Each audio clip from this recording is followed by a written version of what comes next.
ATM ಹಣ ಬ್ಯಾಂಕ್ನಲ್ಲಿ ದರೋಡೆ ಬೆನ್ನಲ್ಲೇ ಖಾಕಿ ಫುಲ್ ಅಲರ್ಟ್ ಆಗಿದೆ. ಚಿಕ್ಕಮಗಳೂರಿನಲ್ಲಿ ಬ್ಯಾಂಕ್ ಮ್ಯಾನೇಜ್ ಸಿಬ್ಬಂದಿ ಜೊತೆಗೆ ಸಭೆ ನಡೆಸಲಾಗಿದೆ. ಬ್ಯಾಂಕ್ ಎಟಿಎಂ ಹಣ ಸಾಗಿಸುವ ವಾಹನಗಳ ಭದ್ರತೆ ಬಗ್ಗೆ ಸೂಚನೆ ನೀಡಲಾಗಿದೆ. ಎಸ್ಪಿ ವಿಕ್ರಮ್ ಆಮ್ಟೆ ನೇತೃತ್ವದಲ್ಲಿ ಒಂದು ಮೀಟಿಂಗ್ ನಡೆದಿದೆ.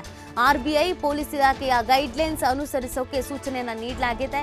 ಸಿಸಿ ಕ್ಯಾಮೆರಾ ಅಳವಡಿಕೆ, ಭದ್ರತಾ ಸಿಬ್ಬಂದಿ ನೇಮಕದ ಬಗ್ಗೆ ಸೂಚನೆಯನ್ನ ನೀಡಲಾಗಿದೆ.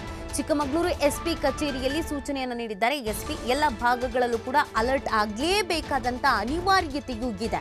ಇಲ್ಲ ಅಂತಂದ್ರೆ ತೀರಾ ಕಷ್ಟ ಆಗುತ್ತೆ. ಬ್ಯಾಂಕ್ನಲ್ಲಿ ಎಷ್ಟರ ಮಟ್ಟಿಗೆ ಭದ್ರತೆ ಇದೆ, ಸಿಸಿಟಿವಿ ವರ್ಕ್ ಆಗ್ತಾ ಇದೆಯಾ, ಸೈರನ್ ಕೂಗುತ್ತಾ, ಪ್ರತಿಯೊಂದನ್ನು ನೋಡಲೇಬೇಕಲ್ವಾ.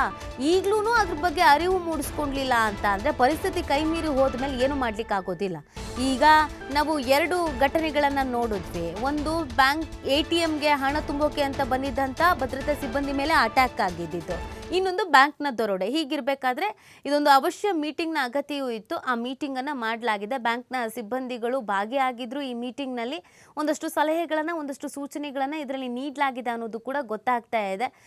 ಏನೇನು ನಿಮ್ಮದ್ರಲ್ಲಿ ಭದ್ರತೆಯ ವ್ಯವಸ್ಥೆ ಇದೆ, ಯಾವ ರೀತಿಯಾದಂಥ ವ್ಯವಸ್ಥೆಯನ್ನು ಮಾಡ್ಕೊಂಡಿದ್ದೀರಾ, ಏನು ಕುಂದುಕೊರತೆ ಇದೆ, ಸಿಸಿ ಕ್ಯಾಮ್ರಾಗಳೆಲ್ಲ ವರ್ಕ್ ಆಗ್ತಾ ಇದೆಯಾ, ಸರಿ ಇದೆಯಾ, ಎಲ್ಲದ್ರ ಬಗ್ಗೆಯೂ ಕೂಡ ಮಾಹಿತಿಯನ್ನು ಪಡ್ಕೊಳ್ಳಲಾಗಿದೆ. ಒಂದಷ್ಟು ಸೂಚನೆಗಳನ್ನು ಕೂಡ ಪೊಲೀಸರು ನೀಡಿದ್ದಾರೆ. ಹೇಗಿರಬೇಕು, ಗೈಡ್ಲೈನ್ಸ್ ಏನೇನಿದೆ ಅನ್ನೋದ್ರ ಬಗ್ಗೆ ಸೂಚನೆಗಳನ್ನು ಕೂಡ ನೀಡಿದ್ದಾರೆ ಅನ್ನೋದು ಗೊತ್ತಾಗ್ತಾ ಇದೆ. ಅದರ ಫೋಟೋಸ್ಗಳನ್ನು ನೀವು ಗಮನಿಸ್ತಾ ಇದ್ದೀರಾ. ಇದು ಚಿಕ್ಕಮಗಳೂರಿನಲ್ಲಿ ಒಂದು ಮೀಟಿಂಗನ್ನು ನಡೆಸಿರುವಂಥದ್ದು.